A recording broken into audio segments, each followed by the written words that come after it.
하나님 말씀 누가복음 14장 15절로 24절 교독하도록 하겠습니다.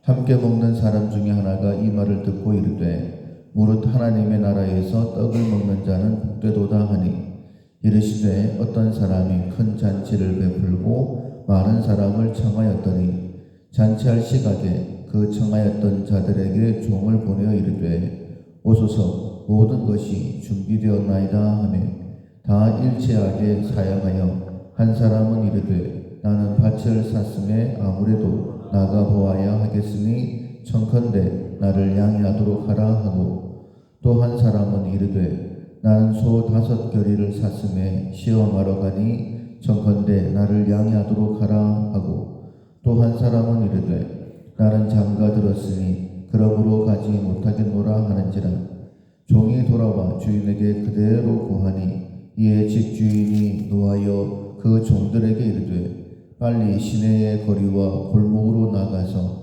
가난한 자들과 몸 불편한 자들과 맹인들과 저는 자들을 데려오라 하니라. 종이 이르되 주인이여 명하신 대로 하였으되 아직도 자리가 있나이다. 주인이 종에게 이르되 길과 산 울타리로 나가서 사람을 강권하여 데려다가 내 집을 채우라.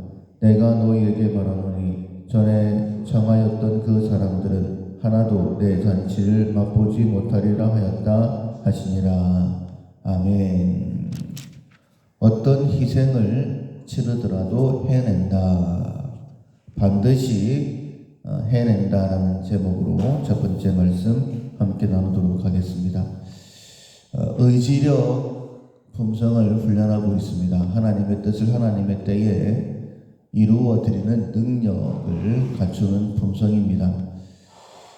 하나님의 뜻을 이루어 드리기 위해서는 먼저는 내 삶의 목표를 알아야 되고 그리고 그 목표를 집중해야 되고 그 목표에 집중을 하면서 반드시 이루어내겠다. 어떤 희생을 치르더라도 이루어내겠다라는 그런 결단이 있어야 됩니다. 오늘 본문에 보면 어떤 주인이 큰 잔치를 베풀었죠.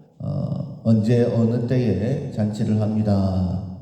오십시오라고 청하였고 아마도 오겠다라는 그런 응답을 받았겠죠. 그래서 잔치를 다 준비해 놓고 난 다음에 종들을 보내서 오십시오라고 청하였을 때에 일치하게 다 이런저런 핑계를 대면서 못 가겠다라고 이야기를 합니다.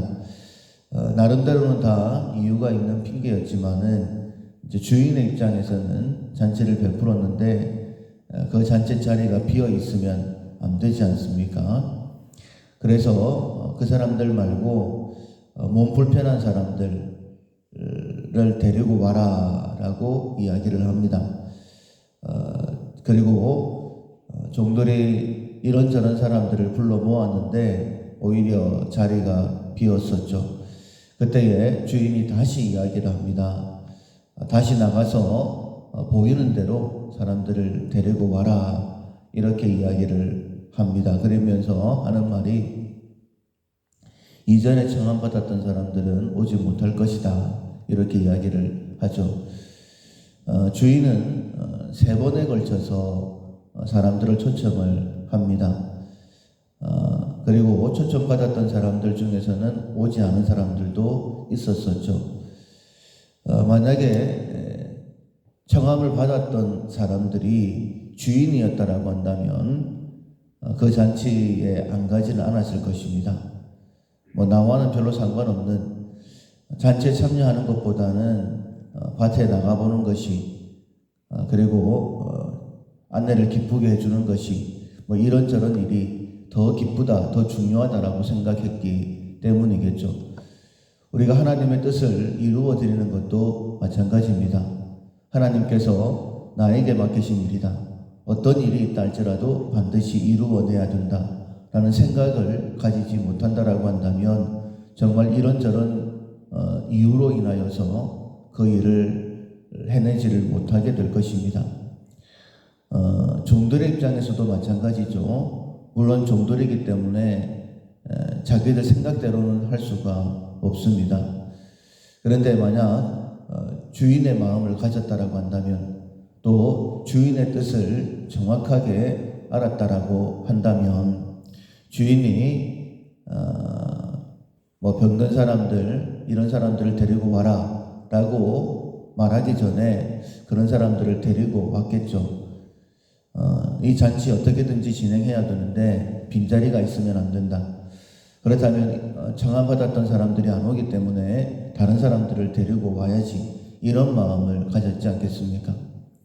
주인이 말하지 않더라도 정말 이곳저곳 골목으로 산 울타리로 다니면서 사람들을 데리고 왔겠죠.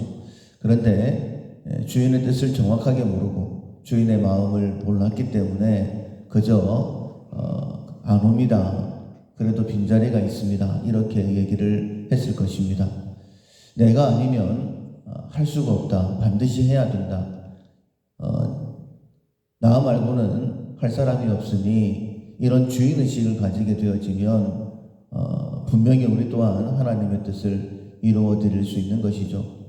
여러 번 말씀을 드렸지만은 예수님께서 3년 동안 짧은 공생의 기간이었지만은 다 이루었다라고 선언하실 수 있었던 이유는 무엇이냐면, 본인이 해야 될 예수님의 사명이 무엇인지를 정확하게 아셨고, 이 일은 예수님만 하실 수 있는 것, 나 아니면 아무도 할 수 없다라는 사실을 분명히 아셨기 때문에 십자가 앞에서 할만하시거든 이 잔을 내게서 옮기십시오, 옮겨달라고 그렇게 구했지만은 아버지 뜻대로 되기를 원합니다 라고 하면서 그 일을 감당하실 수 있었던 것이죠.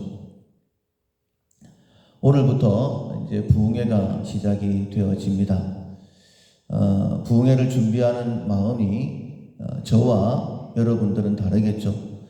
그리고 이 새벽에 나와서 기도하는 분들과 또 다른 분들은 마음이 다를 것입니다.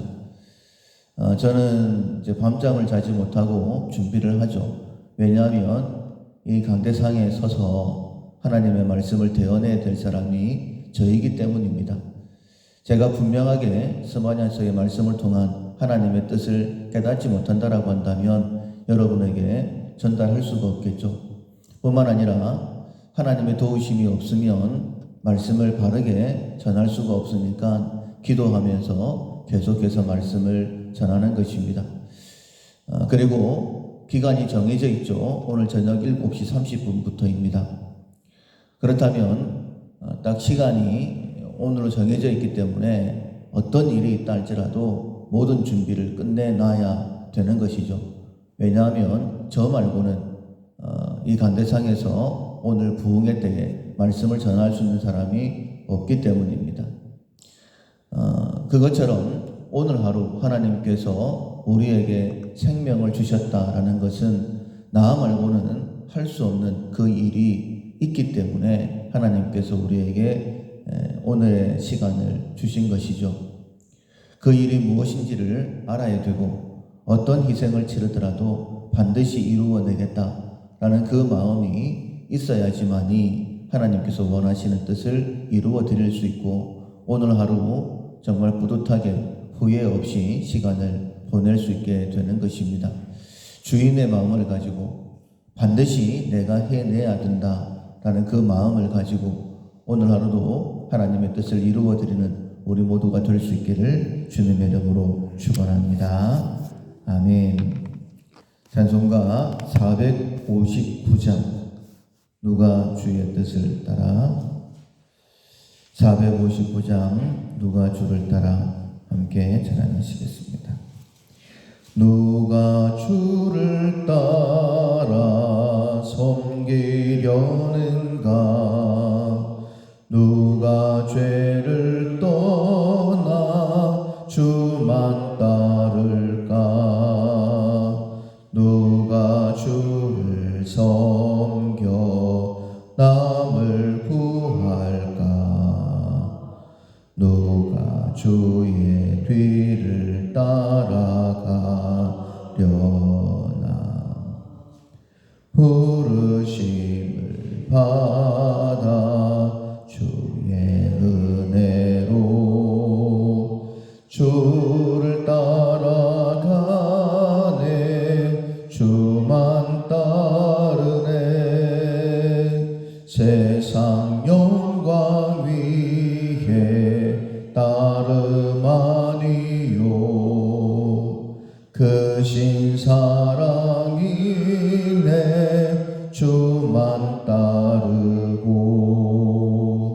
주가 내려주신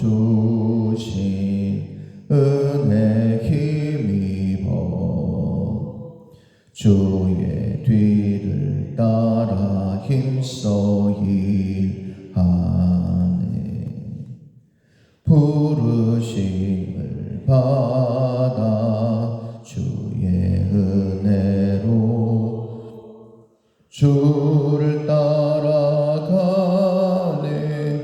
주만 따르네.